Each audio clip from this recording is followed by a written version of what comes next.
Turn করার কারণে যে আমার সাইকেলে এত বড় ক্ষতি হয়ে যাবে তা আমি নিজেও ভাবতে পারি নাই। হ্যালো বন্ধুরা, স্বাগতম আমার নতুন একটা ভিডিওতে।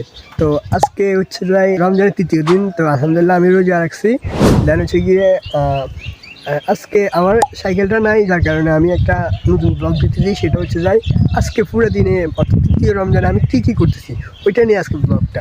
তো পুরো ব্লগটা দেখতে থাকুন, অনেক মজা হবে এবং আপনারাও এনজয় করতে পারবেন। বলেন কি দেখো গাইস, আজকে রমজান তৃতীয় রমজান, তারপরে ওরা মানে রোজা আছে কিনা জানি না, ওরা গান নিয়ে ব্যস্ত আছে। দেখো আর বুদ্ধিও কম। আমি অলরেডি খবর পেয়েছি। হ্যাঁ সত্য।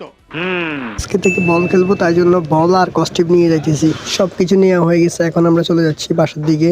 সেখানে গিয়ে সবাই মিলে খেলা শুরু করব। তো দেখেন এখানে বড় ভাই ট্যাপ মোয়াচ্ছে, আর এখানে ওরা দুজন মিলে ব্যাট বানাইতেছে। ব্যাট নাকি আগে যেটা ছিল এটা খারাপ হয়ে গেছে, তাই জন্য ব্যাট বানাইছে। আর আমি এখানে বসেই আছি। ফাইনালি আমাদের খেলা এখন শুরু হতে যাচ্ছে। সবাই মাঠটাকে পরিষ্কার করতেছে, আর কেউ কেউ তো এভাবে দাঁড়িয়ে আছে।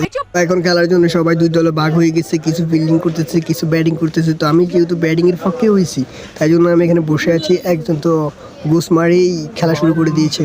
ছেলেগুলো তো বেশি সুবিধার মনে হচ্ছে। তো গাইস সবকিছু শেষে এখন ছোট ভাইকে নিয়ে একটু দুষ্টামি করতেছি। ওও আমার সাথে অনেক বেশি দুষ্টামি করতেছে, তাই জন্য আমি শুয়ে আছি, ও দুষ্টামি করতেছে। তারপর ওকে যখন আম্মু নিয়ে গেছে, তারপর আমি একটু ঘুম দিলাম। ঘুম থেকে উঠেই ভিডিওটা আপলোড দিলাম। কেমন আছে সবাই একটু জানাবেন, আর লাইক এবং সাবস্ক্রাইব করতে ভুললেন না।